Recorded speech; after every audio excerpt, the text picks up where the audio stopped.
Justin, it's good to see you. I'm assuming you're not planning to take any pity on Tiger Woods tonight, and you want to see him play one game and be done. You don't want him to have the opportunity to play two?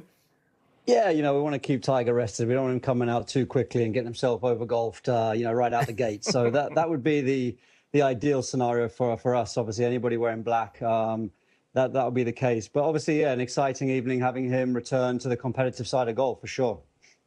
I'll go back to last night on the last hole. Your team dropped the hammer, ended up winning 6-5, pretty commanding. You were such a data-driven player. How much have you leaned into the strategy part of it this year in your TGL matches? Yeah, to be honest with you, I feel like that's not necessarily one of my strengths from the sort of the team point of view, is like the hammer strategy and all of that. But all you do know is you've got to keep yourself in the game. You've got to keep it tight. We've won. What I did know is that I felt like there were a few games where we got off to a 3 or 4 hole or point lead, and all of a sudden, it's amazing how you can sneak back into the game with the right hammer at the right time. But you've also got to play. You've got to play the right golf to kind of capitalize upon those hammer decisions. And I think I didn't think it was, obviously the last night was kind of a really fun match, but it wasn't necessarily a high quality match. It was more fun because of the mishaps and the drama rather than obviously the stunning and stellar golf. But that's often the nature of a final. It's about winning. It doesn't matter how you win. But we knew we just had to hang in there, and obviously we knew that we were keeping track of our hammers towards the end of the game because we understood that it could turn the game around. But obviously I think the big moment was, by accepting the hammer on the previous hole, we risked not getting to the 18th. We could have fallen 3 points down, and that would have been all over. But it's very hard to take the golf club out of Tommy Fleetwood's hands, especially with an accessible pin like it was. But good for him for stepping up, and obviously that set the stage for Heath to go ahead and make 2 clutch swings. And yeah, I felt like Jupiter Links were a little bit unlucky. Kiz made a good swing off of the last hole there and just sort of ended up in the rough, which was a bit of a chain reaction of events. But it was a tight game. But yeah, like you say, the strategy of it is just stay in the game, really, nothing more than that. Justin, I know it's a schedule adjustment for you to accommodate TGL along with your PGA Tour schedule, especially when your family lives at home in England. And I know you were back there last week. There was a pretty special gift waiting for you when you got there. I saw your post on social media. Tell us about that. Yeah, absolutely. So, 2 good friends of mine who are in the golf business themselves, they sort of caught wind of the fact that this trophy that you're watching now on screen kind of came to auction. It was it was the Victor Chandler British Masters Trophy, and I won it in 2002, which is the last edition of it. My name is the last name on the trophy there. But the reason it's so special is it's the only event or only trophy that my father was able to watch me win in person. And we have a really nice photograph at home with me, my mum, my sister, and my dad, kind of all together touching the trophy. So, he's physically touched that trophy.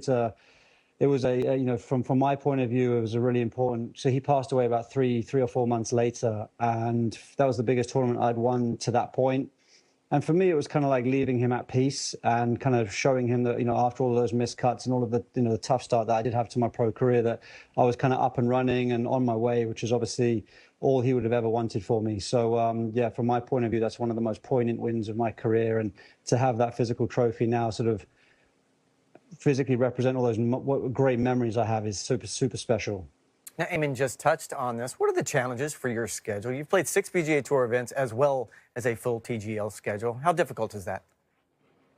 Yeah, I think this time of year is always tough for just sort of like, let's just say the family side and the sacrifice side that goes along with that. I think I'm basically home 1 week out of 13 at this stage of the season. So, my family did travel out to see me once or twice during that period. But yeah, I mean, listen, being home once in 13 weeks is obviously, it's just sort of a nature of the business at the moment. But and with that, I think I have to be patient with myself in terms of my game. But it's all designed around trying to peak at the right times and be ready for the big tournaments. And yes, so obviously the West Coast back to the UK is not a trip you can take lightly. And yeah, there's some pushes and pulls there to be balanced, and there's but the good thing is I'm enjoying it. Do you know what I mean? I'm enjoying my golf. I think the minute you're not enjoying it and you have those types of also added pressures in your life, that's when it becomes a frustration. But right now, I'm enjoying the challenge of my golf and what it's giving me. So that those commitments, I'm not going to call them sacrifices, are well worthwhile. There's an ongoing story in Europe, Justin, that you've paid attention to, as so many others have, in terms of how Jon Rahm works out his deal with the DP World Tour going forward. And John's obviously not keen on paying any of the fines that were assessed. Do you think it's at all feasible that the European Ryder Cup team may not actually have John available next year by his choice? I think it is absolutely feasible. Yeah, I think that the line in the sand has been drawn. I think quite a few players have committed to the strategy that the DP World Tour has set forward in terms of paying the fines and or playing some extra tournaments to help bolster their schedule. I think the DP World Tour are willing to work with John, so it's going to take a bit of compromise. But I hope we can find that sort of common ground now. But I think, yeah. From my point of view, I think the DP World Tour stance is relatively reasonable. Well, is reasonable on it in terms of, if you play an event opposite one of their events, you clearly, by nature of that, you're weakening their tour and their opportunity to go out and create impact in the game of golf. So therefore, if you want to be a member of the tour, yes, you get a fine. And I've been in that situation too, where I've played elsewhere outside of the DP World Tour opposite one of their events and also been fined. So, I feel like it is sort of, I'm good with the strategy because clearly they're trying to make their tour as strong as possible and, which is not an easy task. Rosie, you played your entire career against Tiger Woods. You've been in that arena with him. For those of us in the media, clearly it changes our focus. We always pay more attention when Tiger seems to be playing. But from a competitor standpoint, does it make you focus, lock in a little bit more?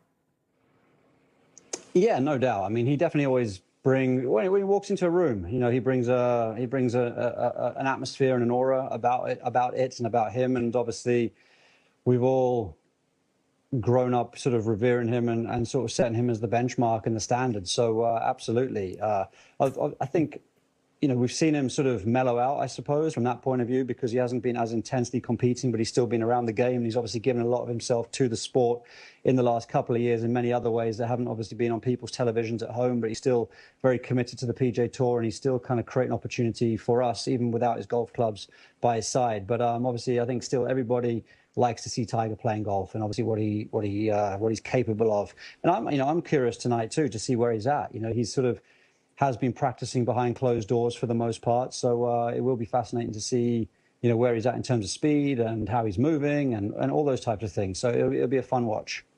Before we let you go, Justin, this summer the Open's returning to Birkdale, where you had your breakout moment as a 17-year-old kid back in 1998. If 45-year-old Justin Rose could go back to 1998, what would you tell the 17-year-old Justin Rose about what lies ahead?